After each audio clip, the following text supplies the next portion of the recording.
Sinuhe egiptlane on ajalooline romaan, mille Mika Valdari kirjutas ühe suve jooksul 45. aastal. Valdari, kes ei olnud ise kunagi Egiptuses käinudki, kirjeldab hämmastavalt realistlikult muistset Egiptust 1300 aastat enne meie ajaarvamist. Romaani jutustaja on tagasihoidliku taustaga Sinuhe, kellest saab lõpuks vaarao ihuarst. Terve oma elu otsib Sinuhe vastuseid erinevatele eetilistele ja eksistentsiaalsetele küsimustele. Sinuhest sai juba selle ilmumise ajal rahvusvaheline menuromaan. Eesti keeles ilmus Sinuhe esmakordselt Johannes Aaviku tõlkes 54. aastal.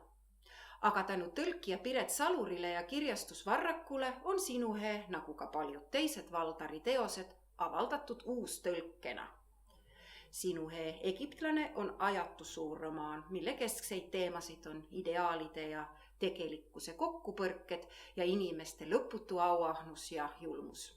Kuigi teose maailmapilt on üsna pessimistlik, pakub see palju seiklust ja rõõmu, eriti tohutut lugemisrõõmu.